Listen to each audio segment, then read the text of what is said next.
afternoon, everybody, and welcome. I guess we don't have enough seats today. Wow. In the last quarter century, a sitting president of the United States has come to Davos only twice. Both times it was Donald Trump. So when I asked to serve in this new role that I have, he was one of the first leaders I called and invited to return. I first met the president about 25 years ago, but I worked most closely with him during the early months of COVID. This was March 2020. Markets were under extreme stress. Some economists were warning we could be headed towards a second Great Depression. What stood out to me during the extraordinary period was a president's willingness to bring together people from governments, from business, across institutions, across perspectives, to think differently, and importantly, to act decisively. That instinct to act, especially in pivotal moments, is one reason I think he values the World Economic Forum.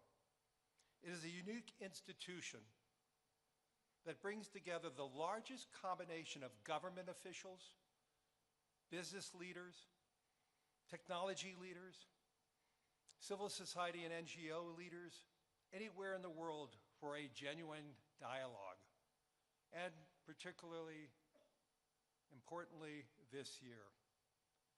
Thankfully, this group is meeting under better economic circumstances than during the pandemic, but once again, we're forcing very serious different economic conditions around the world.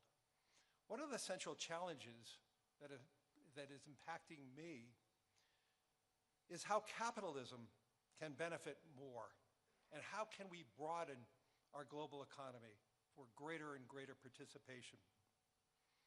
That is a question where the president has shown real leadership through investing in infrastructure, reducing barriers to growth, and initiatives like the Trump account, designed to give more Americans a direct stake in the growth of the U.S. economy.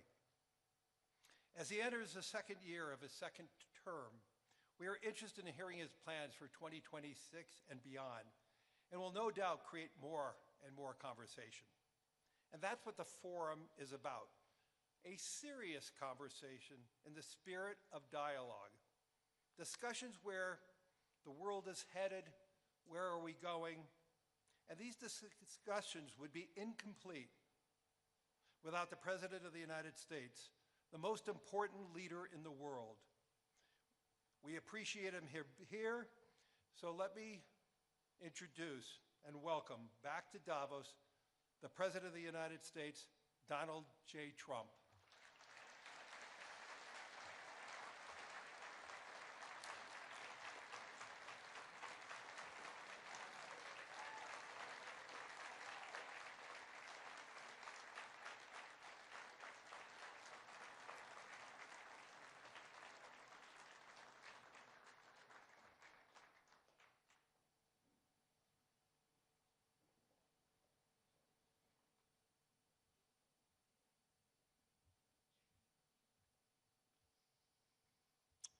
Well, thank you very much, Larry. It's great to be back in beautiful Davos, Switzerland, and to address so many respected business leaders, so many friends, few enemies,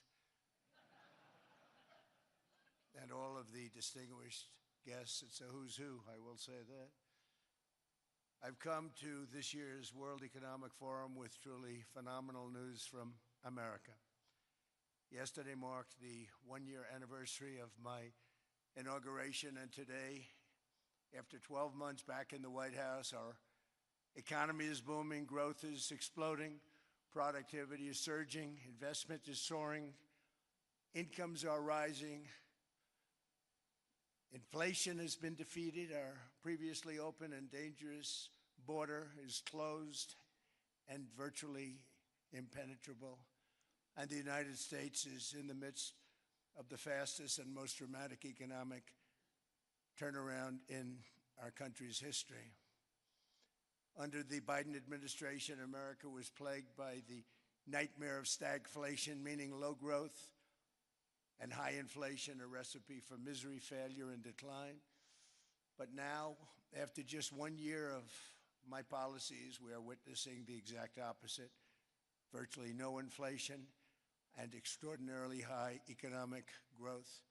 Growth like I believe you'll see very shortly our country has never seen before, perhaps no country has ever seen before. Over the past 3 months, core inflation has been just 1.6%. Meanwhile, fourth quarter growth is projected to be 5.4%, far greater than anybody other than myself and a few others had predicted. Since the election, the stock market has set 52 all-time high records. So that's in 1 year, 52 records, adding $9 trillion in value to retirement accounts, 401ks, and people's savings. People are doing very well. They're very happy with me.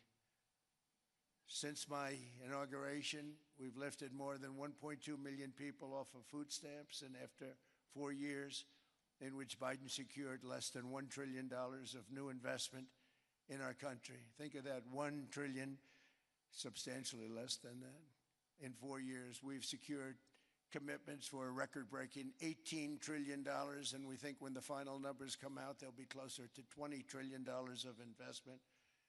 That's never been done by any country at any time, not even close. Just over 1 year ago, under the radical left Democrats, we were a dead country. Now we are the hottest country anywhere in the world.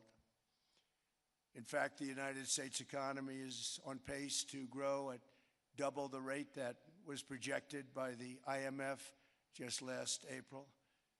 And with my growth and tariff policies, it should be much higher. I really believe we can be much higher than that.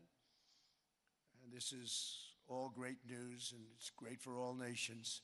The USA is the economic engine on the planet, and when America booms, the entire world booms. It's been the history. When it goes bad, it goes bad. You all follow us down, and you follow us up, and we're at a point that I don't believe we've ever been. I never thought we could do it this quickly. My biggest surprise is I thought it would take more than a year, maybe like a year and 1 month. But it's happened very quickly. This afternoon, I want to discuss how we have achieved this economic miracle, how we intend to raise living standards for our citizens to levels never seen before, and perhaps how you too and the places where you come from can do much better by following what we're doing, because certain places in Europe are not even recognizable, frankly, anymore. They're not recognizable. And we can argue about it, but there's no argument. Friends come back from different places. I don't want to insult anybody and say I don't recognize it. And that's not in a positive way. That's in a very negative way. And I love Europe, and I want to see Europe go good, but it's not heading in the right direction. In recent decades, it became conventional wisdom in Washington and European capitals that the only way to grow a modern Western economy was through ever-increasing government spending, unchecked mass migration, and endless foreign imports. The consensus was that so-called dirty jobs and heavy industry should be sent elsewhere, that affordable energy should be replaced by the Green New Scam, and that countries could be propped up by importing new and entirely different populations from faraway lands. This was the path that Sleepy Joe Biden administration and many other Western governments very foolishly followed, turning their backs on everything that makes nations rich and powerful and strong. And there's so much potential in so many nations. The result was record budget and trade deficits and a growing sovereign deficit driven by the largest wave of mass migration in human history. We've never seen anything like it. Quite frankly, many parts of our world are being destroyed before our very eyes, and the leaders don't even understand what's happening. And the ones that do understand aren't doing anything about it. Virtually all of the so-called experts predicted my plans to end this failed model would trigger a global recession and runaway inflation. but we have proven them wrong. It's actually just the opposite. In 1 year, our agenda has produced a transformation like America has not seen in over 100 years. Instead of closing down energy plants, we're opening them up. Instead of building ineffective, money-losing windmills, we're taking them down and not approving any. Instead of empowering bureaucrats, we're firing them, and they're going out and getting jobs in the private sector for 2 and 3 times what they were making in government. So they started off hating me when we fired them, and now they love me. Instead of raising taxes on domestic producers, we're lowering them and raising tariffs on foreign nations to pay for the damage that they've caused. In 12 months, we have removed over 270,000 bureaucrats from the federal payrolls, the largest single-year reduction in government employment since the end of World War II. Nobody thought that was coming, but we had no choice. To make a country great, you can't have all federal jobs. We've cut federal spending by $100 billion and slashed the federal budget deficit by 27% in the single year. It's going to go down quite a bit more from that, driving inflation way down from the record highs of the Biden administration. Every month, they went up and up and up. I promised to cut 10 old regulations for every single new regulation, but instead I've cut, actually till this point, 129 regulations for every 1 new regulation approved. So every time they come in with a new regulation, we do at least 10, but so far it's averaging out to 129, if you can believe it. In July, we passed the largest tax cuts in American history, including no tax on tips, no tax on overtime, no tax on Social Security for our great seniors. We also provided 100% expensing, that's the one they like, and bonus depreciation for all new equipment and capital investments to help companies expand and shift production to America. They are so in love with that. They build a plant, they're able to deduct it immediately, the whole thing, rather than waiting 38 to 41 years in the old days. This is a miracle taking place. Nobody thought it would ever be done by any country, but it's done by us. It was what made my first term the most successful 4-year term that we've ever had from a financial standpoint. And now we've upped it. This is a 10-year program, not a 1-year program. But you're allowed to deduct everything in 1 year. It used to be 38 to 41 years. With tariffs, we've radically reduced our ballooning trade deficit, which was the largest in world history. We were losing more than $1 trillion every single year, and it was just wasted. It was going to waste. But in 1 year, I slashed our monthly trade deficit by a staggering 77%, and all of this with no inflation, something everyone said could not be done. There were a couple of brilliant people that actually thought I was doing the right thing. I thought I was doing the right thing. Now they all think I'm doing the right thing because they can't believe the numbers. American exports are now up by more than $150 billion. Domestic steel production is up by 300,000 tons a month, and it's doubling over the next 4 months. It's doubling and tripling, and we have steel plants being built all over the country. Nobody thought they'd see that. Factory construction is up by 41%, and that number is really going to skyrocket right now because that's during a process that they're putting in to get their approvals, and we've given very, very quick, fast approvals. In the process, we've made historic trade deals with partners covering 40% of all U.S. trade. Some of the greatest companies and countries in the world. We have countries as our partner, too. The European nations, Japan, South Korea. They're our partners. They've gone into massive deals with us, especially on oil and gas. And these agreements raise growth and cause stock markets to boom, not only in the U.S., but virtually every country that came to make a deal, because, as you've learned, when the United States goes up, you follow.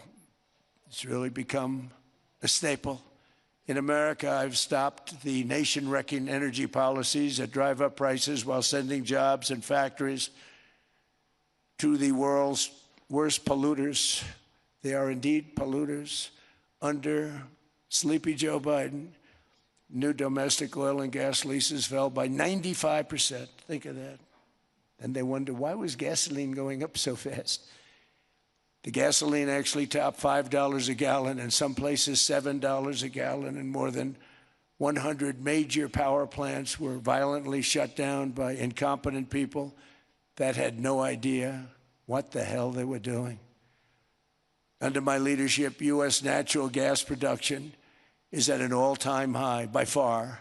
U.S. oil production is up by 730,000 barrels a day, and last week we picked up 50 million barrels from Venezuela alone.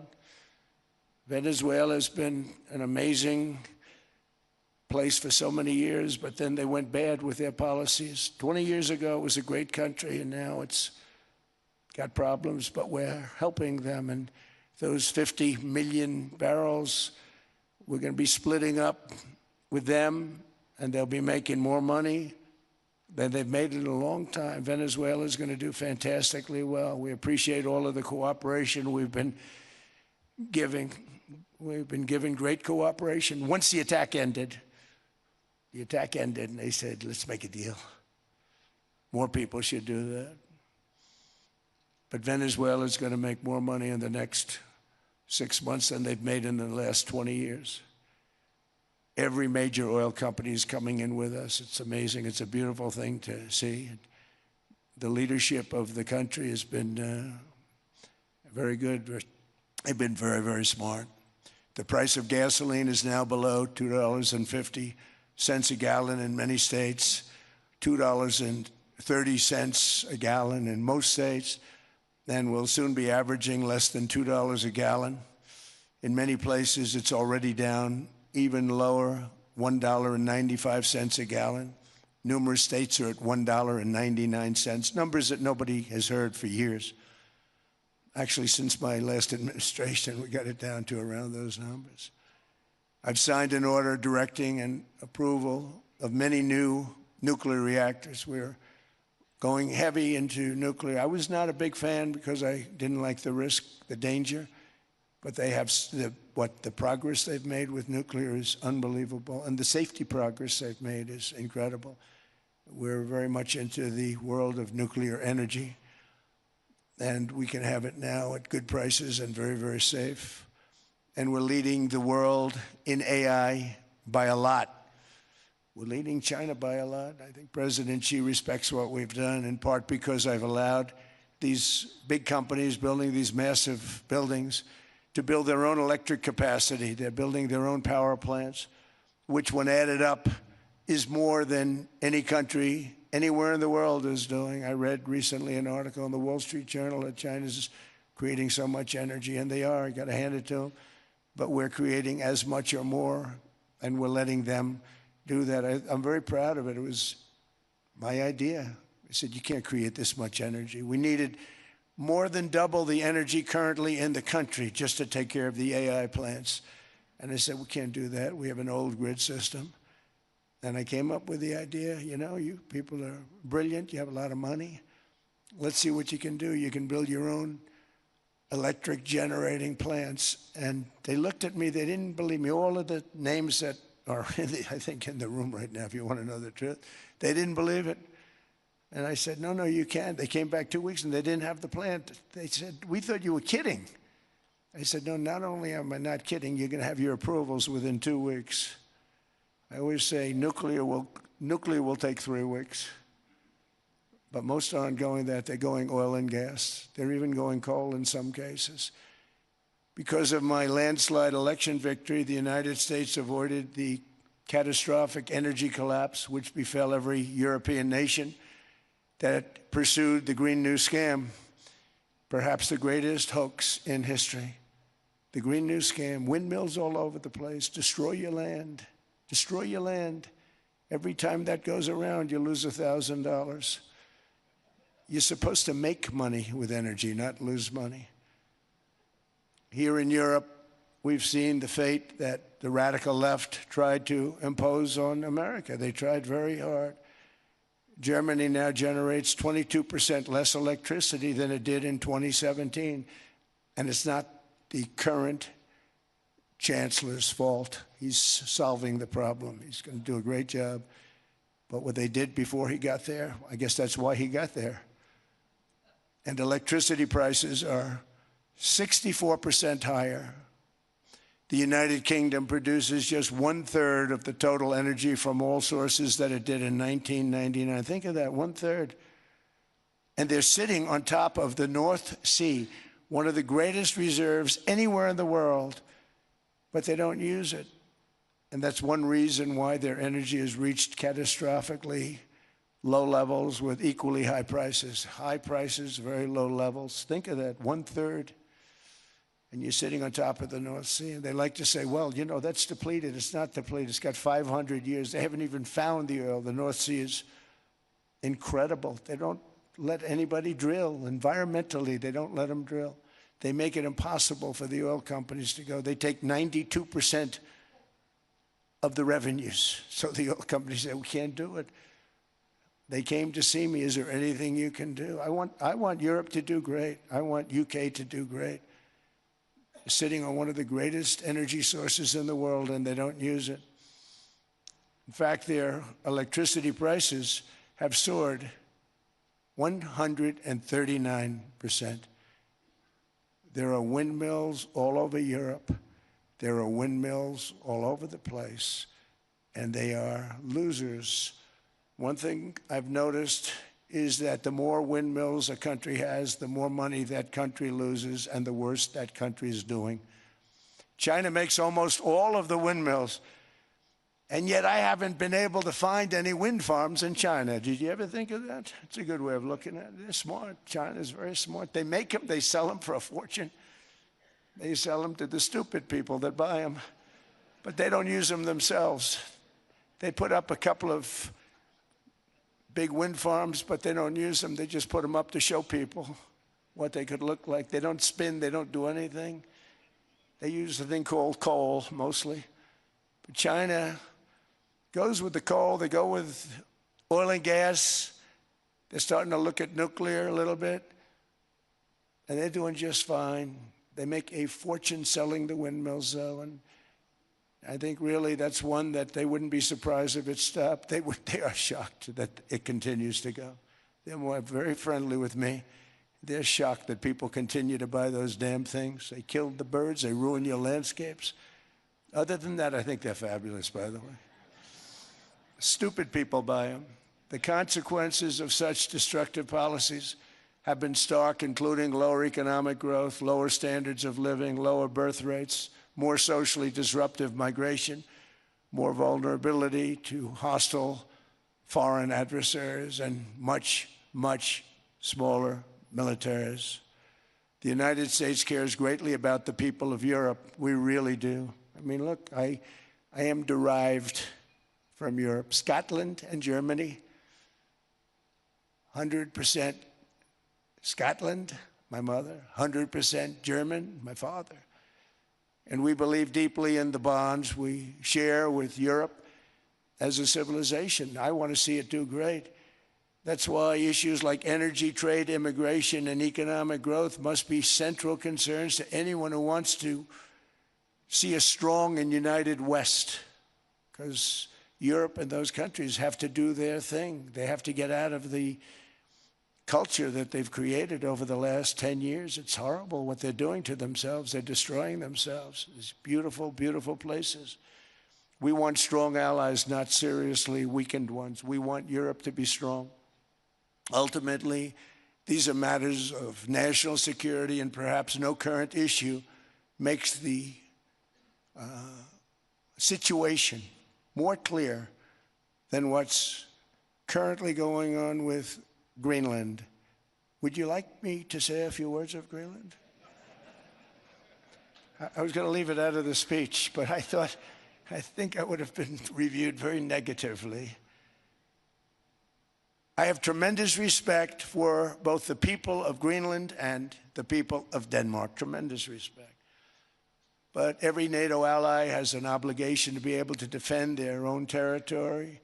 And the fact is, no nation or group of nations is in any position to be able to secure Greenland other than the United States. We're a great power, much greater than people even understand. I think they found that out 2 weeks ago in Venezuela. We saw this in World War II when Denmark fell to Germany after just 6 hours of fighting and was totally unable to defend either itself or Greenland. So the United States was then compelled, we did it, we felt an obligation to do it, to send our own forces to hold the Greenland territory. And hold it we did, at great cost and expense. They didn't have a chance of getting on it, and they tried. Denmark knows that. We literally set up bases on Greenland for Denmark. We fought for Denmark. We weren't fighting for anyone else. We were fighting to save it for Denmark. Big, beautiful piece of ice. It's hard to call it land. It's a big piece of ice. But we saved Greenland and successfully prevented our enemies from gaining a foothold in our hemisphere. So we did it for ourselves also. And then after the war, which we won it big. Without us, right now you'd all be speaking German and a little Japanese, perhaps. After the war, we gave Greenland back to Denmark. How stupid were we to do that? But we did it. But we gave it back. But how ungrateful are they now? So now our country and the world face much greater risks than it did ever before because of missiles, because of nuclear, because of weapons of warfare that I can't even talk about. 2 weeks ago, they saw weapons that nobody ever heard of. They weren't able to fire one shot at us. They said, what happened? Everything was discombobulated. They said, we've got them in our sights. Press the trigger, and nothing happened. No anti-aircraft missiles went up. There was one that went up about 30 feet and crashed down right next to the people that sent it. They said, what the hell is going on? Those defensive systems were made by Russia and by China. So they're going to go back to the drawing boards, I guess. Greenland is a vast, almost entirely uninhabited and undeveloped territory. It's sitting undefended in a key strategic location between the United States, Russia, and China. That's exactly where it is, right smack in the middle. Wasn't important nearly when we gave it back. You know, when we gave it back, it wasn't the same as it is now. It's not important for any other reason, you know. Everyone talks about the minerals. There's so many places. There's no rare earth. No such thing as rare earth. There's rare processing. But there's so much rare earth. And to get to this rare earth, you got to go through hundreds of feet of ice. That's not the reason we need it. We need it for strategic national security and international security. This enormous unsecured island is actually part of North America on the northern frontier of the Western Hemisphere. That's our territory. It is therefore a core national security interest of the United States of America. And in fact, it's been our policy for hundreds of years to prevent outside threats from entering our hemisphere. And we've done it very successfully. We've never been stronger than we are now. That's why American presidents have sought to purchase Greenland for nearly 2 centuries. You know, for 2 centuries they've been trying to do it. They should have kept it after World War II, but they had a different president. That's all right. People think differently. Much more necessary now than it was at that time, however. In 2019, Denmark said that they would spend over $200 million to strengthen Greenland's defenses. But as you know, they spent less than 1% of that amount. 1%. There's no sign of Denmark there. And I say that with great respect for Denmark, whose people I love, whose leaders are very good. It's the United States alone that can protect this giant mass of land, this giant piece of ice, develop it and improve it and make it so that it's good for Europe and safe for Europe and good for us. And that's the reason I'm seeking immediate negotiations to once again discuss the acquisition of Greenland by the United States, just as we have acquired many other territories throughout our history, as many of the European nations have. They've acquired. There's nothing wrong with it. Many of them. Some went in reverse, actually, if you look. Some had great, vast wealth, great, vast lands all over the world. They went in reverse. They're stuck back where they started. That happens too. But some grow. But this would not be a threat to NATO. This would greatly enhance the security of the entire alliance, the NATO alliance. The United States is treated very unfairly by NATO. I want to tell you that. And when you think about it, nobody can dispute it. We give so much and we get so little in return. And I've been a critic of NATO for many years. And yet I've done more to help NATO than any other president by far, than any other person. You wouldn't have NATO if I didn't get involved in my first term. The war with Ukraine is an example. We are thousands of miles away, separated by a giant ocean. It's a war that should have never started, and it wouldn't have started if the 2020 U.S. presidential election weren't rigged. It was a rigged election. Everybody now knows that. They found out. People will soon be prosecuted for what they did. It's probably breaking news, but it should be. It was a rigged election. You can't have rigged elections. You need strong borders, strong elections, and ideally a good press. I always say it. Strong borders, strong elections, free, fair elections, and a fair media. The media is terrible. It's very crooked. It's very biased, terrible. But someday it'll straighten out because it's losing all credibility. Think of it. When I went in a landslide, a giant landslide, won all 7 swing states, won the popular vote, won everything, and they only get negative press. That means that it has no credibility. And if they're going to get credibility, they're going to have to be fair. So you need a fair press. But you also need those other elements. And I inherited a terrible, terrible situation. If you look, the border was open. The inflation was raging. Everything was bad with the United States when I came into office. But I also inherited a mess with Ukraine and Russia, something that would have never happened. And I know Putin very well. He and I would discuss Ukraine. It was the apple of his eye, but he wasn't going to do anything. I said, Vladimir, you're not doing it. He would never have done it. It was terrible what happened. I could see it happening, too. After I left, I could see it happening. Biden had given Ukraine and NATO $350 billion, a staggering sum, $350 billion. I came in, and just like the southern border, just like inflation, just like our economy, I said, wow, this place is in trouble, meaning our country. All of these things were out of control.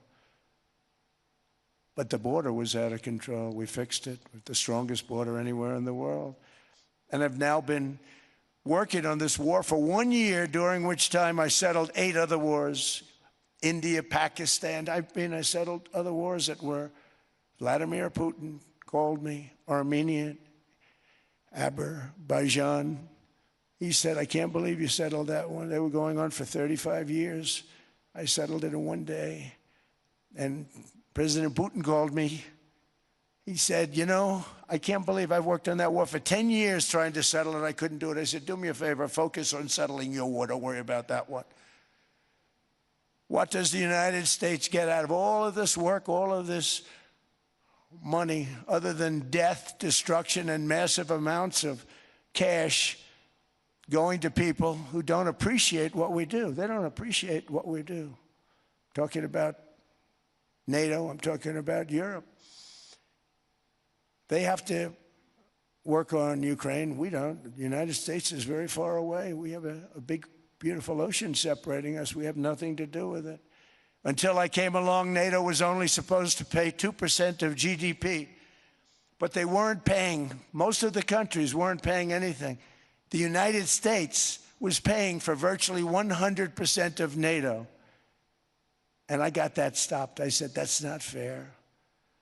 But then, importantly, I got NATO to pay 5%, and now they were paying, and now they are paying. So something nobody said was possible. They said we will never go up higher than 2%. But they went to 5%, and now they're paying the 5. They didn't pay the 2, and now they're paying the 5. And they're stronger for it, and they have an excellent, by the way, Secretary General who's possibly in the room. Mark, are you here?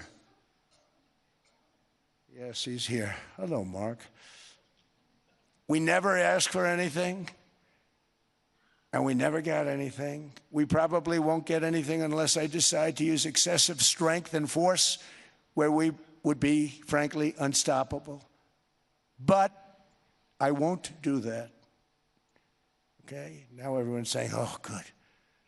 That's probably the biggest statement I made, because people thought I would use force. I don't have to use force. I don't want to use force. I won't use force.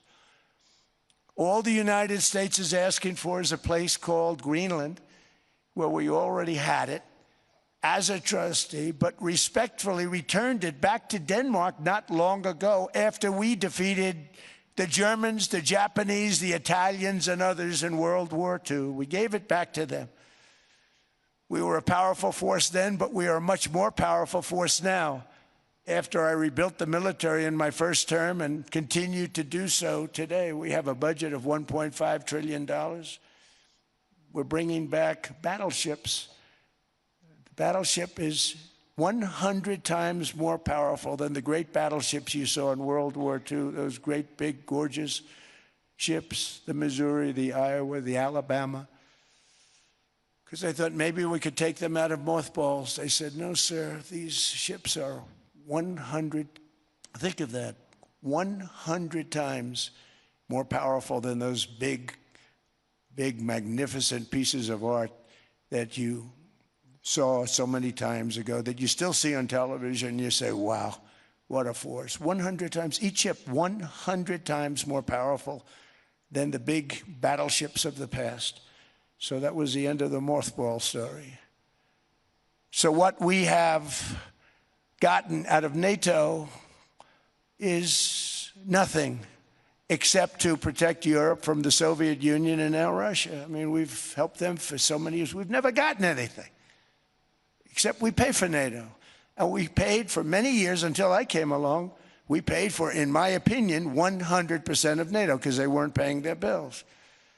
And all we're asking for is to get Greenland, including right title and ownership, because you need the ownership to defend it. You can't defend it on a lease. Number one, legally it's not defensible that way, totally. And number two, psychologically, who the hell wants to defend a license agreement or a lease, which is a large piece of ice in the middle of the ocean where if there is a war, much of the action will take place on that piece of ice. Think of it. Those missiles would be flying right over the center of that piece of ice. All we want from Denmark for national and international security and to keep our very energetic and dangerous potential enemies at bay is this land on which we're going to build the greatest golden dome ever built. We're building a golden dome that's going to, just by its very nature, going to be defending Canada. Canada gets a lot of freebies from us, by the way. They should be grateful also, but they're not. I watched your Prime Minister yesterday. He wasn't so grateful. But they should be grateful to us. Canada lives because of the United States. Remember that, Mark, the next time you make your statements. What we did for Israel was amazing, but that's nothing compared to what we have planned for the United States, Canada, and the rest of the world. We are going to build a dome like no other. We did it for Israel. And by the way, I told Bibi, stop taking credit for the dome. That's our technology. That's our stuff. But they had a lot of courage, and they were good fighters, and they did a good job, and we wiped out the Iran nuclear threat like nobody can believe. Nobody's ever seen anything like it. That, Venezuela, taking down Soleimani, wiping out al-Baghdadi when he tried to reinstitute ISIS. We did a lot. I did a lot of big things. all perfectly executed. Everyone was perfectly executed. Somebody told me that, a military expert told me, "Sir, everything you've done has been perfectly executed." I said, "I know." So other presidents have spent, whether foolishly or not, trillions and trillions of dollars on NATO and gotten absolutely nothing in return. We've never asked for anything. It's always a one-way street. Now they want us to help them with Ukraine. And we say, we're going to. I'm really helping, not even them. I want to see, last week, if you saw, it was 10,000 soldiers, but last month it was 31,000 soldiers died. 31,000. That's this room times, the number of people in this room times 30. Think of it. 30,000 soldiers died in 1 month. The month before it was 27,000. The month before that it was 28,000. The month before that it was 25,000. It's a bloodbath over there. And that's what I want to stop. It doesn't help the United States, but these are souls. These are young people. Look like you, look like some of you right in the front row. They go to war. Their parents are so proud. Oh, there he goes, comes back. 2 weeks later, they get a call, your son's head's been blown off. I want to stop it. It's a horrible war. It's the worst since World War II. They keep going, they'll exceed World War II. The numbers are staggering, how many people they've lost. They don't want to talk about it. Ukraine and Russia lost just tremendous amounts. And I'm dealing with President Putin, and he wants to make a deal, I believe. I'm dealing with President Zelensky, and I think he wants to make a deal. I'm meeting him today. He might be in the audience right now. But they got to get that war stopped because too many people are dying, needlessly dying. Too many souls are being lost. It's the only reason I'm interested in doing it. But in doing it, I'm helping Europe, I'm helping NATO, and I've until the last few days when I told them about Iceland, they loved me. They called me daddy, right, last time. A very smart man said, he's our daddy. He's running it. I was like running it. I went from running it to being a terrible human being. But now what I'm asking for is a piece of ice, cold and poorly located, that can play a vital role in world peace and world protection. It's a very small ask compared to what we have given them for many, many decades. But the problem with NATO is that we'll be there for them 100%. But I'm not sure that they'd be there for us. If we gave them the call, gentlemen, we are being attacked. We're under attack by such and such a nation. I know them all very well. I'm not sure that they'd be there. I know we'd be there for them. I don't know that they'd be there for us. So with all of the money we expend, with all of the blood, sweat, and tears, I don't know that they'd be there for us. They're not there for us on Iceland, that I can tell you. I mean, our stock market took the first dip yesterday because of Iceland. So Iceland's already cost us a lot of money. But that dip is peanuts compared to what it's gone up. And we have an unbelievable future in that stock. That stock market is going to be doubled.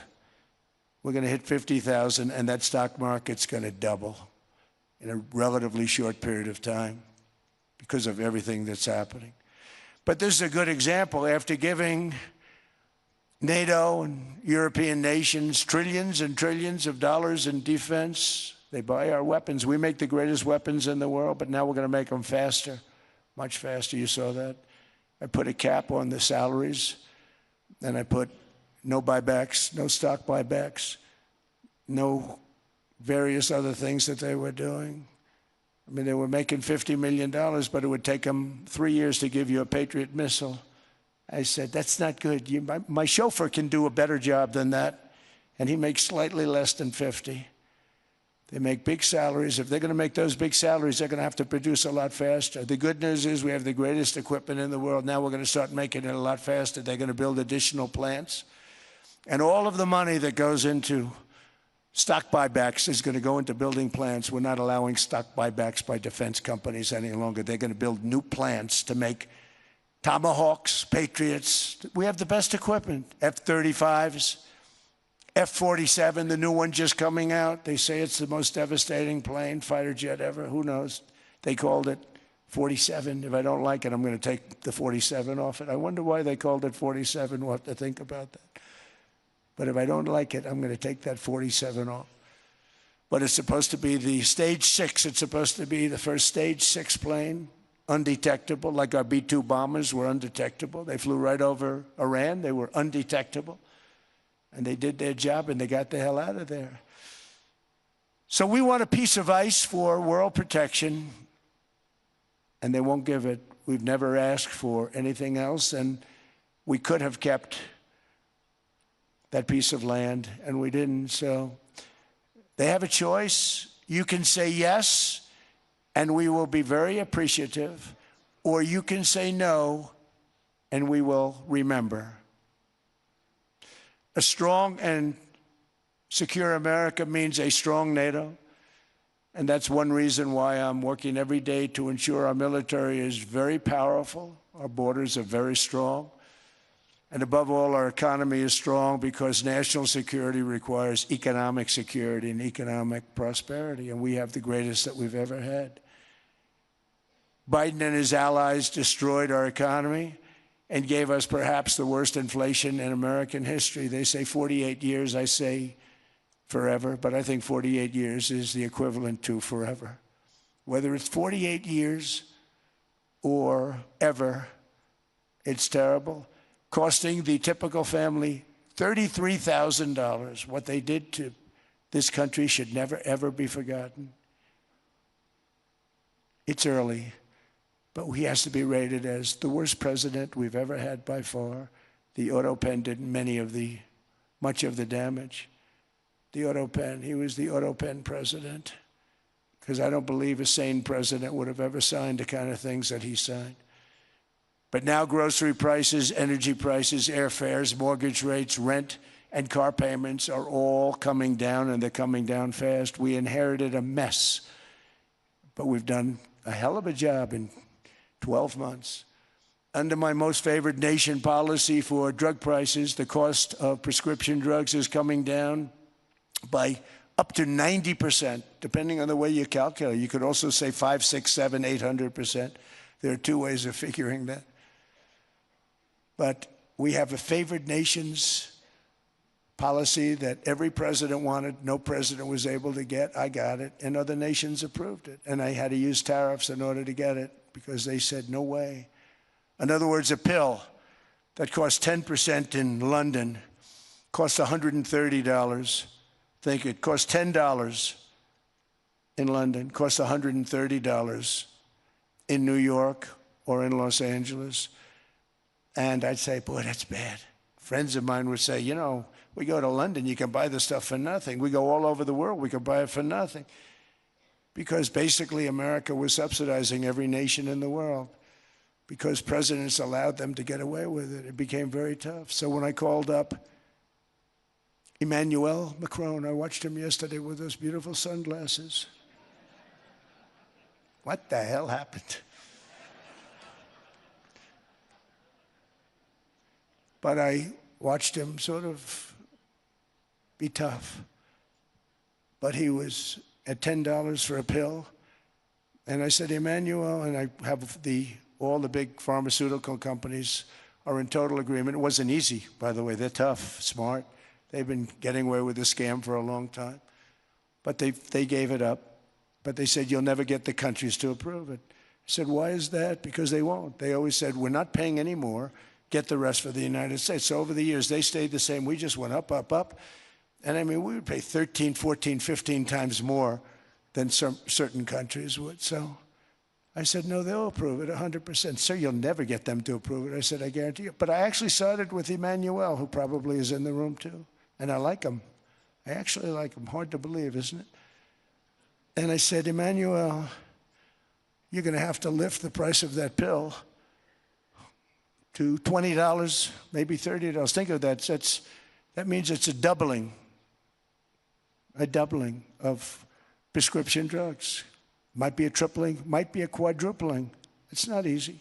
No, no, no, Donald, I will not do that. I said, yes, you will, 100%. He said, no, no, no. You're asking me to double. I said, Emmanuel, you've been taking advantage of the United States for 30 years with prescription drugs. You really should do it, and you will do it. I have no doubt. In fact, I am 100% sure you're going to. No, no, no, I will not do it. Because he has to, in all fairness to him, he has to double or triple. Because the world being a bigger place than the United States, it's not that you meet in the middle. You just have to go up some, and we come down a lot. They go up a little, we come down a lot. So we're at $130, they're at 10. So they may have to go to 20 or 30. No more than that. I said, Emmanuel, you're going to be doubling or tripling? No, no, no. I said, here's the story, Emmanuel. The answer is you're going to do it, you're going to do it fast. And if you don't, I'm putting a 25% tariff on everything that you sell into the United States and a 100% tariff on your wines and champagnes. And that's about 10 times more than what I'm requesting. And you're going to do it. I don't want to go public with it, but you may make me do that. No, no, Donald, I will do it. I will do it. It took me, on average, 3 minutes a country, saying the same thing. You will do it. They all said, no, no, no, I will not do it.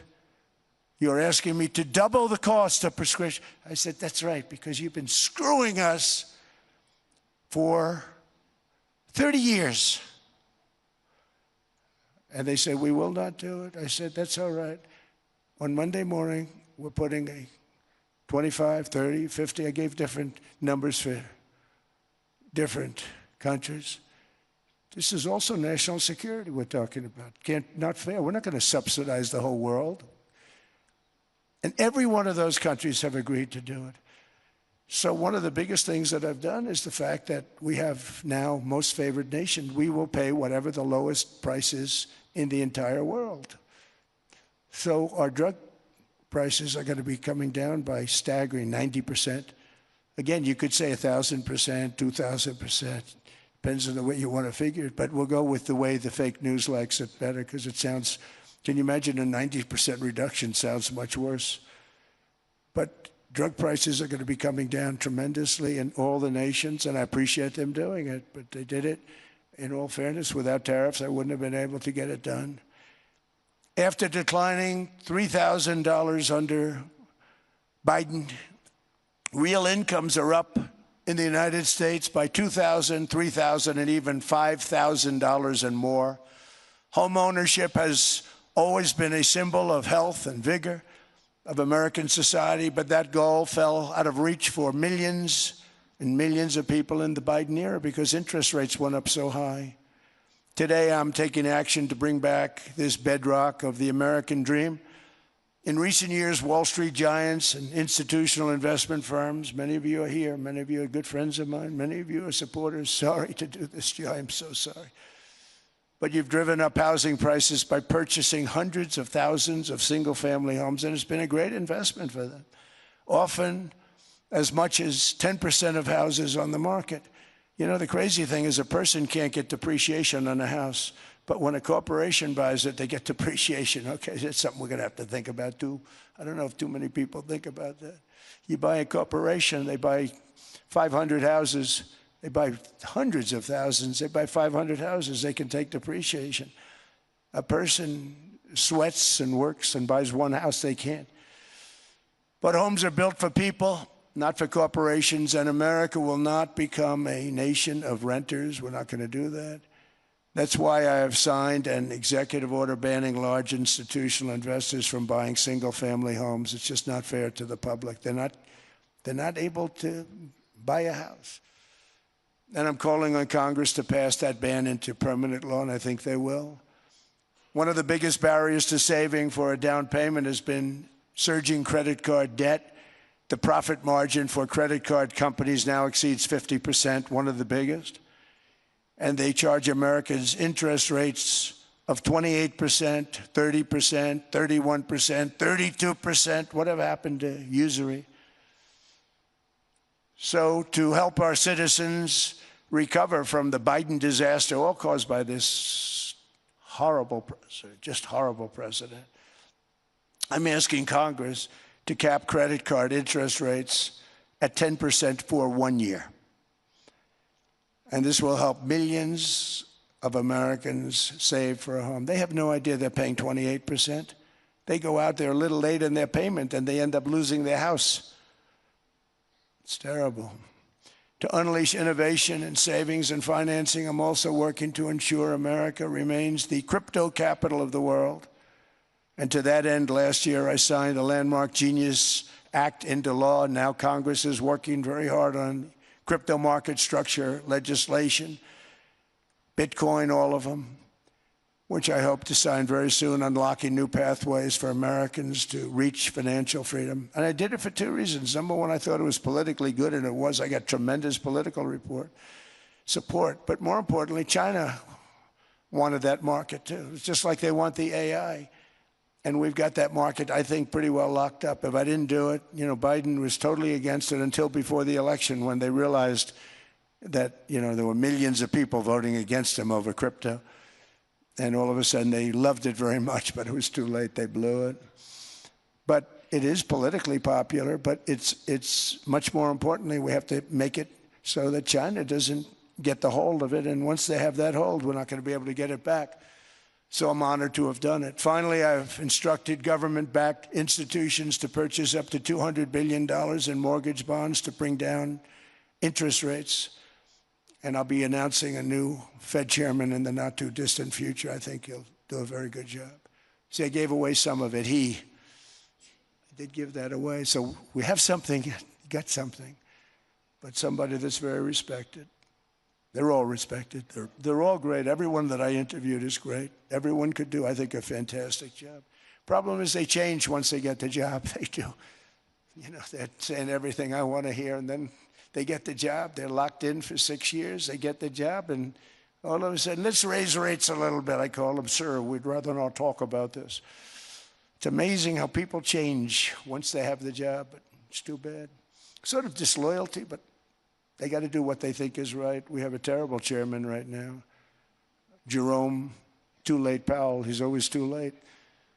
And he's very late with interest rates, except before the election, he was just fine for the other side.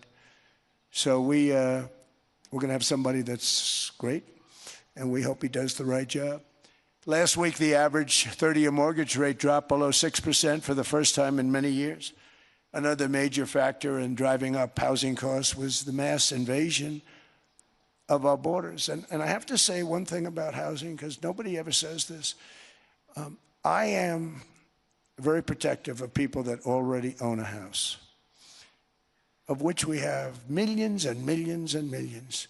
And because we have had such a good run, the house values have gone up tremendously. And these people have become wealthy. They weren't wealthy. They become wealthy because of their house. And every time you make it more and more and more affordable for somebody to buy a house cheaply, you're actually hurting the value of those houses, obviously, because the one thing works in tandem with the other. And I don't want to do anything that's going to hurt the value of people that own a house, who for the first time in their lives are walking around the streets of whatever city they're in, very proud that their house is worth $500,000, $600,000, $700,000. Now, if I want to really crush the housing market, I could do that so fast and people could buy houses, but you would destroy a lot of people that already have houses. In some cases, they've mortgaged their house, and the mortgage would be very low, and all of a sudden the mortgage without any changes becomes very high, and they end up losing the house. I'm not going to hurt, and I speak with Scott, who's doing a fantastic job, and Howard, who's doing a fantastic job, and all of my people. And I always say, look, I can crush the hell out of the market. We can drop interest rates to a level, and that's one thing we do want to do. That's natural. That's good for everybody. The dropping of the interest rates, we should be paying a much lower interest rate than we are. We should be paying the lowest interest rate of any country in the world, because without the United States, you don't have a country. I mean, I had a case with Switzerland. We happened to be in Switzerland. Maybe I'll give you a quick story. But they were paying nothing. They make beautiful watches, great watches, Rolex, all of them. They were paying nothing to the United States when they sent their product in. And we had a $41 billion deficit. $41 billion with this beautiful place. Flew over it, isn't it nice? So I said, let's put a 30% tariff on them so that we get back some of it, not all of it at all. We'd still have a deficit, big deficit. We had 41 million. That's a big deficit. And I said, let's put a tariff on. Different tariffs, different places. You're all party to them. In some cases, victims to them. But in the end, it's a fair thing. And most of you realize that. But we put a 30% tariff on Switzerland, and all hell broke loose. They were calling, like you wouldn't believe. And I know so many people from Switzerland, incredible place, incredible, brilliant place. But I then realized that they're only good because of us. And there's so many other examples. Us and probably other places, but a majority of the money they make is because of us, because we never charged them anything. So they come in, they sell their watches, no tariffs, no nothing. They walk away, they make $41 billion on just us.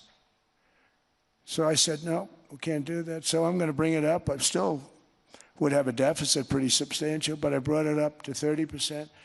And I guess Prime Minister, I don't think President, I think Prime Minister called a woman, and she was very repetitive. She said, no, no, no, you cannot do that, 30%. You cannot do that. We are a small, small country. I said, yeah, but you have a big, big deficit. You may be small, but you have a bigger deficit than big countries. He said, no, no, no, please, you cannot do it. Kept saying the same thing over and over. We are a small country. I said, but you're a big country in terms of, and she just rubbed me the wrong way, I'll be honest with you. And I said, all right, thank you, ma'am, appreciate it. Do not do this. Thank you very much, ma'am. And I made it 39%. And then all hell really broke out. And I was paid visits by everybody. Rolex came to see me. They all came to see me. But I realized, and I reduced it, because I don't want to hurt people. I don't want to hurt them. And we brought it down to a, lower level. Doesn't mean it's not going up. But we brought it down to a lower level. But they pay now, tariff. But I realized that we have many places like that where they're making a fortune because of the United States. Without the United States, they wouldn't be making anything. Think of it. Switzerland made $41 billion on us. And as she said, it's a small place. And I realized with that, I don't know, because she was so aggressive. And I realized in that conversation that the United States is keeping the whole world afloat. Many places, I could give you 6, 7 places just in the people in this little area. I know every one of them. They're looking down. They don't want to see me, and they don't want to stare me in the eyes. But they're taking advantage of, everybody took advantage of the United States. But I've been very fair, and I gave them a tariff, and it was fine. But I realized that without us, it's not Switzerland anymore. Without us, it's not any of the countries that are represented here. And we want to work with the countries. We want to work with them. We're not looking to destroy them. I could have said 39, 40%. I could have said I want a 70% tariff, then we make money with Switzerland. But Switzerland would have been probably destroyed, financially destroyed. I don't want to do that. But we should be paying the lowest interest rate of everybody. I hope Scott's listening to this, because we should be paying the lowest interest rate of everybody. Without us, most of the countries don't even work. And then you have the protection factor. Without our military, which is the greatest in the world by far, without our military, you have threats that you wouldn't believe. You wouldn't believe. You don't have threats because of us, and that's because of NATO. One other thing, and I have to say it so importantly, in the old days, and I used to say I'm the youngest in the room. Now I'm among the older. I hate to say it. I don't feel old, but I'm among the older. But I remember not long ago, 20, 25 years ago, when good news came out about, let's say, the United States. The United States had a great quarter. The United States had a great month. All the stocks went up. And that's the way it's supposed to be. Now when they say the United States had a record quarter, it's unbelievable how well it's doing, all the stocks crash because they say, oh no, inflation, inflation, they're going to raise interest rates. And they do. Some of these stupid people like Powell, they raise interest rates. And what they do is they stop you from being successful. It used to be when we had a great quarter, a great month, great earnings, great anything, any good news, the stock market went up. That's the way it's going to be. We got to do that again because that's the way it should be. Now when we have a great month, they want to kill it. Like we did over 5%. People were surprised. We should do 20%. We could do 25%. When we announce good numbers, and the reason is they're so petrified of inflation. And growth doesn't mean inflation. We've had tremendous growth with very low inflation. In fact, growth can fight inflation, proper growth. So we want to get back to the days when we announce great numbers because we're going to be announcing phenomenal. You know, all these factories that are being built at record, thousands of businesses are being built right now. Remember, $18 trillion is invested. I think the second number is 3, and that was China many years ago. Investments in the country from outside. 18 trillion, nobody's ever seen. And that's money coming in and building things, factories. Thousands of businesses are being built, thousands. Hundreds of big factories, car plants are moving back to the United States. They're coming in from Canada, they're coming in from Mexico, from Japan. Japan's coming in and building plants here in order to avoid tariffs. They're coming in from China, they're coming in from all over the world. We have more plants being built now, car plants, than we've ever had built, even in the heyday from the 1940s and 50s. And they're bigger. They don't use renovations anymore where they take an old plant, they rip it down, they build a brand new plant, super modern plant.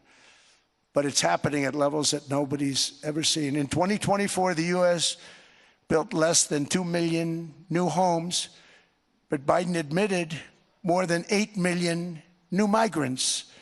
And those days are over. In 2025, for the first time in 50 years, the United States had reverse migration. Boy, that was nice.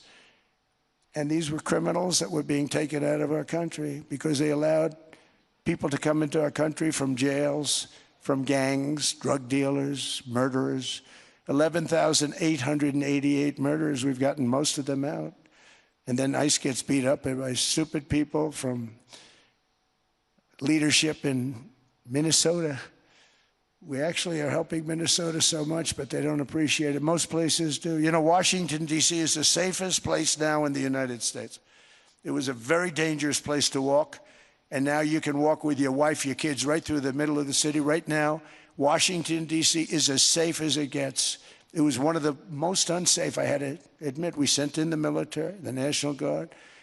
Within 2 months, it was great. Within 3 months, it's like a really great place and a safe place and a beautiful place. It's even been cleaned up. The graffiti's gone. The fences are gone. We don't have to worry about fences anymore.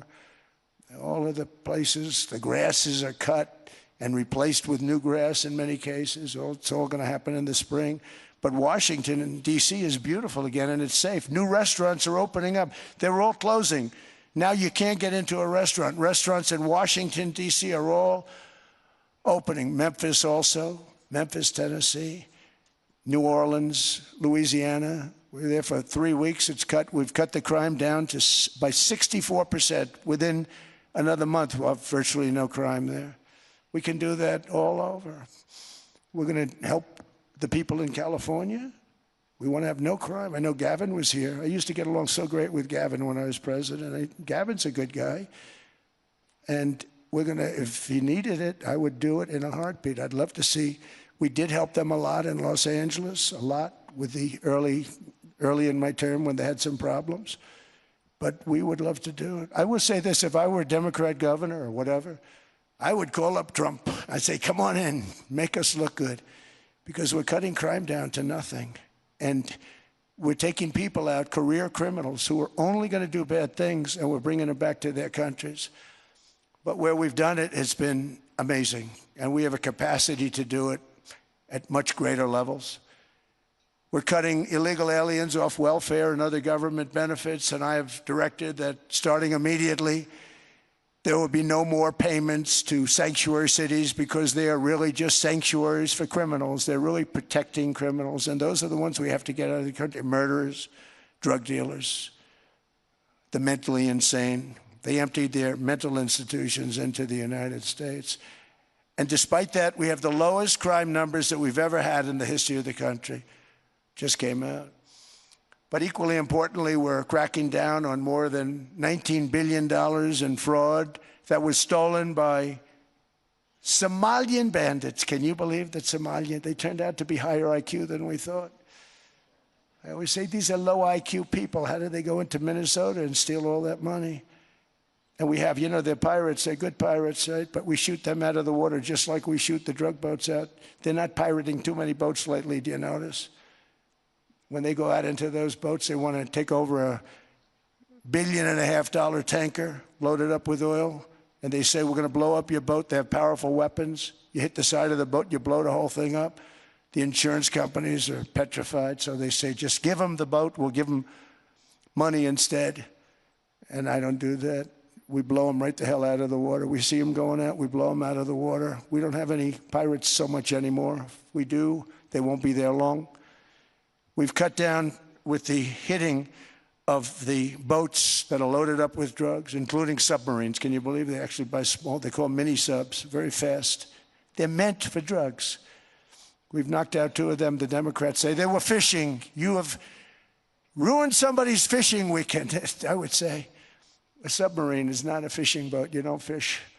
But we've knocked down drugs by water, the oceans, the sea, by 97.2%. Think of that. And I actually say, who the hell are the 3%? Because I would not want to be piloting one of those boats. We knocked them down, and now we're going to start on land. We're going to knock it all out. The land is the easy part. What we did on sea is incredible, and that's our great military. The situation in Minnesota reminds us that the West cannot mass import foreign cultures, which have failed to ever build a successful society of their own. I mean, we're taking people from Somalia, and Somalia is a failed, it's not a nation. Got no government, got no police, got no military, got no nothing. And then we have this fake congressperson who they just reported is worth $30 million. You believe this? Ilhan Omar, talking about the Constitution provides me. She comes from a country that's not a country, and she's telling us how to run America. Not going to get away with it much longer, let me tell you. The explosion of prosperity and conclusion and progress that built the West did not come from our tax codes. It ultimately came from our very special culture. This is the precious inheritance that America and Europe have in common. We share it. We share it, but we have to keep it strong. We have to become stronger, more successful, and more prosperous than ever. We have to defend that culture and rediscover the spirit that lifted the West from the depths of the Dark Ages to the pinnacle of human achievement. We live in an incredible, changing period. It's an unbelievable time, but we have to take advantage of the time that we're in. In our hands are technologies that our ancestors could scarcely have. I mean, they couldn't have even dreamt some of the things that we see today. And so rapidly they're produced. I mean, AI, 2 years ago, nobody ever heard of the term, and now everybody's talking about it. And it can have some very good purpose. It could also have some dangerous purpose, and for that we have to watch out. But some tremendous things are happening because of it. And we're leading by so much. We're doing so well. But opportunities that are bigger and grander than ever before in human history are right before us. It is the pioneers in this room. Many of you in this room are true pioneers. You're truly brilliant, brilliant people. Just your ability to get a ticket is brilliant because you have about 50 people for every seat. I don't know what, that's Larry. Everything Larry touches turns to gold. He made this very successful. But you're in this room, And some of you are the greatest leaders anywhere in the world. You're the greatest brains anywhere in the world. And the future is unlimited, and to a large part because of you. And we have to protect you, and we have to cherish you. I always say we have to cherish our brilliant people because there aren't many of them. So together with confidence, boldness, and persistence, let us lift up our people, grow our economies, defend our shared destiny, and build a future for our citizens that is more ambitious, more exciting, more inspiring, and greater than the world has ever seen. We're in a position to do things that nobody else has ever even thought of before. And many of the people in this room are the ones that are doing it, and I want to congratulate you, and I'm with you all the way. You can do things that nobody else can even think about. So I congratulate you on your tremendous success, and the United States is back, bigger, stronger, better than ever before, and I'll see you around. Thank you all very much. Thank you very much.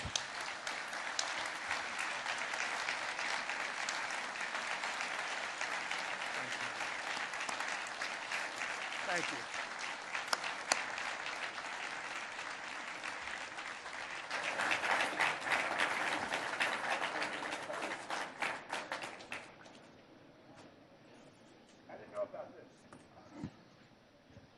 This was supposed to be a nice fire chat, Mr. President. Yes, good. You I got set up. I did know. You made the job for the moderator really easy. Thank you, Mr. President, for your speech. I do have a few follow-up questions, if it's okay. Sure. I don't think I should start with Greenland, maybe. I'll start with the economy.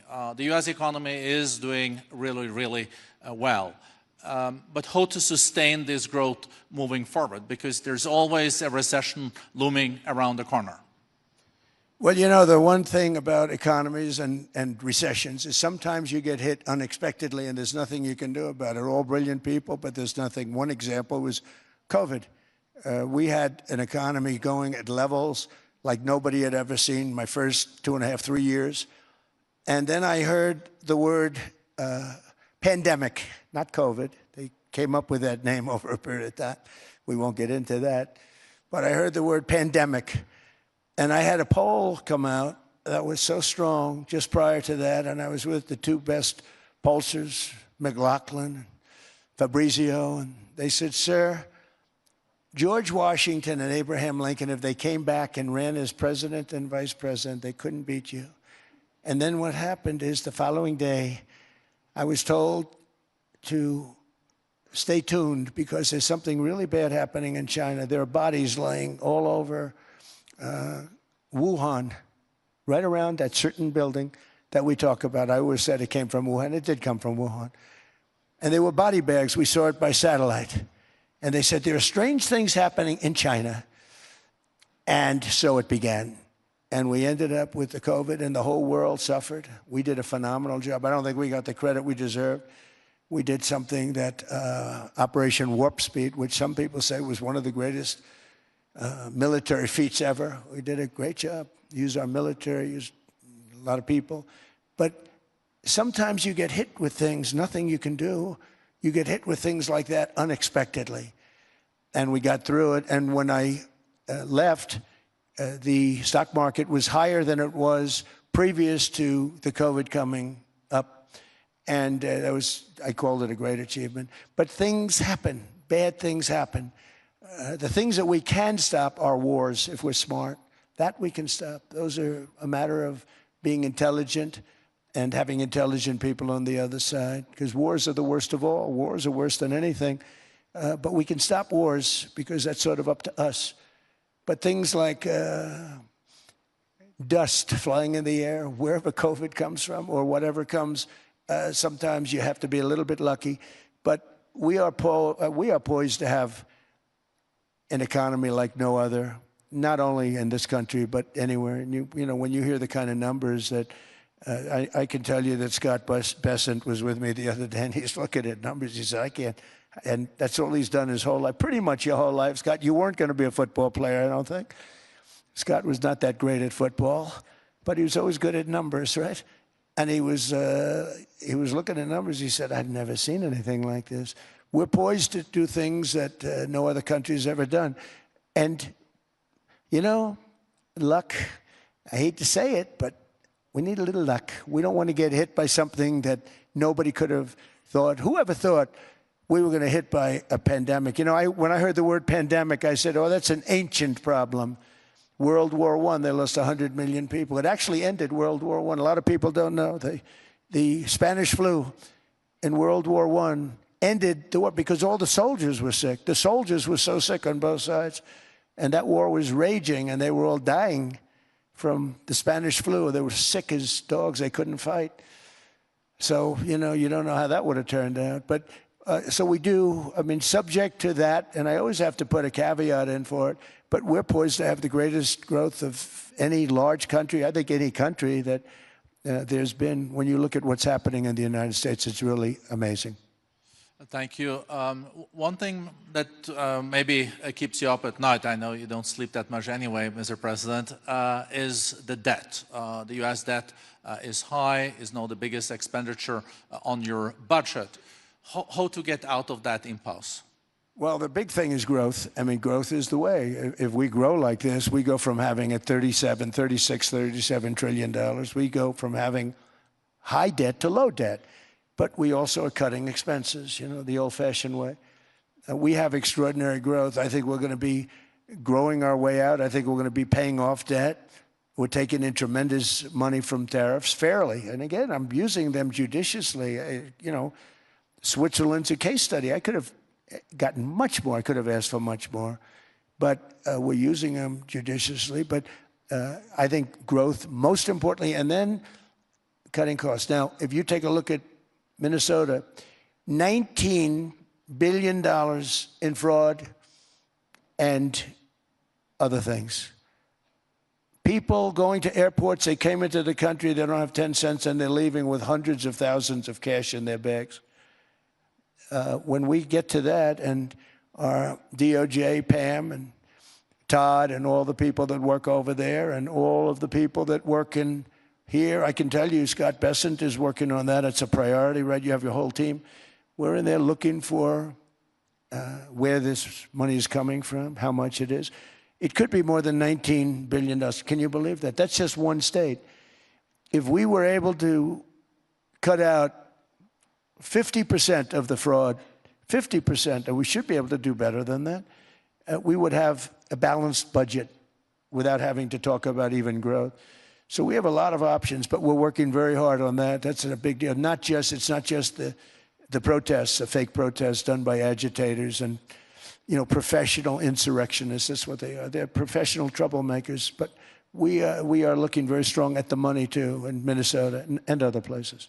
I think, Mr. President, also the $500 billion invested in artificial intelligence and the frontier technologies last year also were driving growth exponentially in the U.S. Well, AI has been a big factor. AI is massive. I mean, Mark Zuckerberg showed me a plant where he put it over a map of Manhattan, and it was basically the size of Manhattan. This is not, I said, you got to be kidding.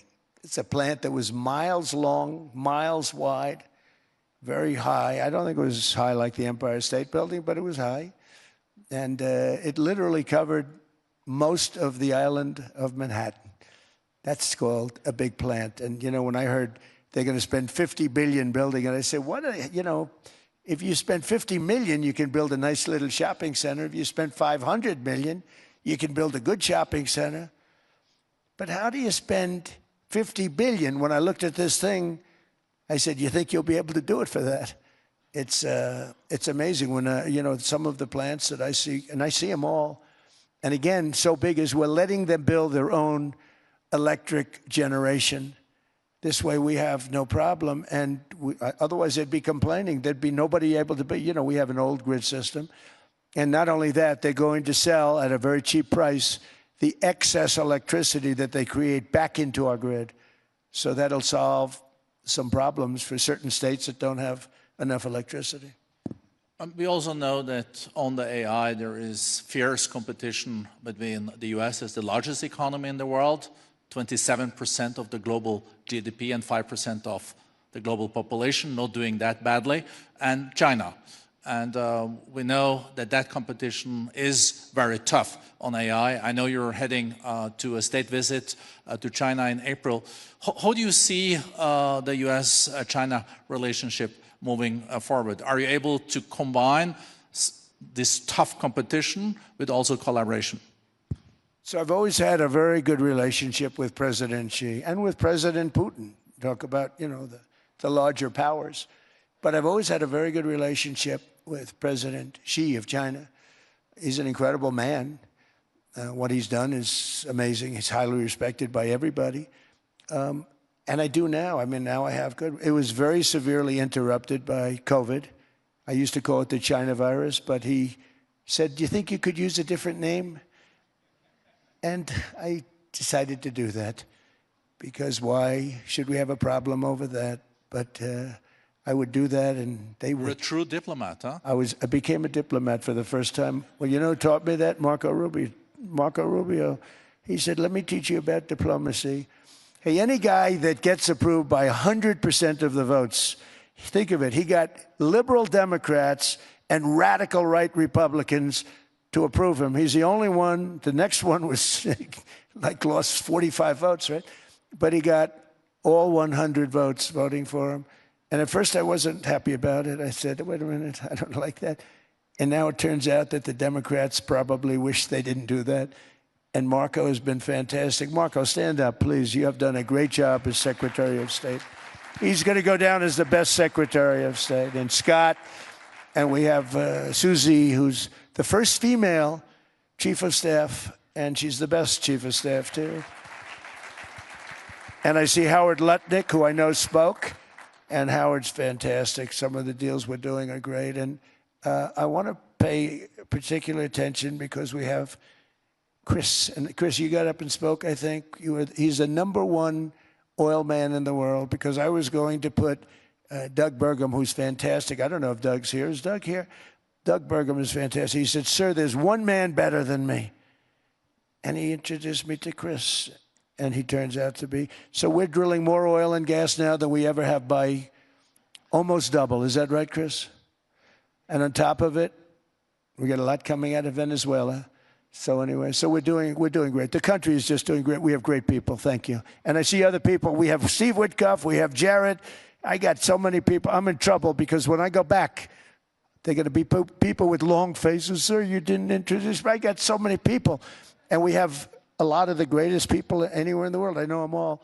So I won't continue because we'd be here all day. Thank you, Mr. President. We also know that you're a deal maker, and then maybe coming back to Greenland and Ukraine. What kind of deal in the end do you see between the U.S. And Denmark? Well, because, you know, I guess you see it now as a negotiation going on, or? Well, it's costing Denmark hundreds of millions a year to run it. And Denmark's a small country and wonderful people. But, you know, it's very expensive. It's a very big piece of ice. And it's very important. I mean, I don't want to repeat the speech, but it's very important that we use that for national and international security. That can create a power that will make it impossible for the bad guys to do anything against the perceived good ones. And it's a great block for Europe. Just like, you know, Denmark was supposed to spend hundreds of millions of dollars. They didn't spend the money. They didn't spend anything almost. And we'll see what happens. I just say this. NATO has treated the United States of America very unfairly. We never asked for anything. We never got anything. We actually took care of the needs of NATO for years and years, which I felt was always unfair. So I got NATO to pay because they're rich countries. But I think it's time that NATO step up. We're helping them with Ukraine. Without us, I think Putin would have gone all the way. I think we have it. I think there could have been a World War III, if you want to know the truth. If Kamala was elected, or Joe, any one of those, you know, those thinkers, I think you could have ended up in World War III. And I will say Steve Witkoff has been dealing incredibly with but we're not going to have World War III. We want to get it stopped, but we're not going to have World War III. I think if I wasn't elected, I think that could have evolved into World War III. It was a very, very bad situation, and it still is, but it's not that kind of bad. It's bad because so many young people are being killed. How close do you think there is on an agreement on Ukraine? I had the pleasure of speaking with Steve Witkoff and Jared Kushner yesterday. I know they're working hard on it. I know that they're also traveling now. Do you see this very close or still? Well, I hate to say it. I thought that was going to be so. I settled 8 wars plus. And I thought that was going to be one of my easier ones. Not the easiest. Some I settled in a matter of hours because I'm good at that stuff. You know, the United Nations should be doing this. I shouldn't be doing it, but it doesn't matter. It's got to get done, saving a lot of lives. We're saving millions of lives. With Ukraine, Russia, there's tremendous hatred between President Zelensky and President Putin. That's not good. That's not good for settlements. We know from dealing. There's abnormal hatred. With that being said, I think Russia wants to make a deal. I think Ukraine wants to make a deal. And we're going to try getting a deal done. We're getting, I think, Steve, I think I can say that we're reasonably close. What happens is oftentimes we'll have a deal with Russia. Russia's set, and President Zelensky will not do it. You saw that when he was in the Oval Office. I was not happy. And then we'll have President Zelensky wants to make a deal, and Putin doesn't want to make the deal. It's a very difficult balance, and it's big time, and it is, you know, to use a word, it's a bloodbath. It's horrible what's happening. It's a drone war. The drones are killing, you know, thousands of people a week, thousands. We have to get it stopped. So I believe they're at a point now, I'm going to meet with President Zelensky later today. I believe they're at a point now where they can come together and get a deal done. And if they don't, they're stupid. That goes for both of them. And I know they're not stupid. But if they don't get this done, they are stupid. So I don't want to insult anyone, but you got to get this deal done. Too many people are dying. It's not worth it. President Sisi is sitting on the first row here. He spoke earlier today and also complimented you on the Gaza deal. I think there will be a signing tomorrow. Of course, there are different views on this, but how important do you think this signing is on the Board of Peace? And do you think this is going to sustain? Do you think we now will see Gaza reconstructed and billions of US dollars invested? I do. I mean, I think we have peace in the Middle East. There are some little situations like Hamas, and Hamas has agreed to give up their weapons. Now, you know, they were born with a weapon in their hand, so it's not easy to do. When they were born with a rifle in their hand. It's not an easy thing for them, but that's what they agreed to. They've got to do it. And we're going to know, Jared, over the next 2 or 3 days, certainly over the next 3 weeks, whether or not they're going to do it. If they don't do it, they'll be blown away very quickly. They'll be blown away. You know, we have 59 countries that are part of that whole peace deal. And some of those countries aren't even they're near the Middle East, but they're not in the Middle East traditionally. And they want to come in and take out Hamas.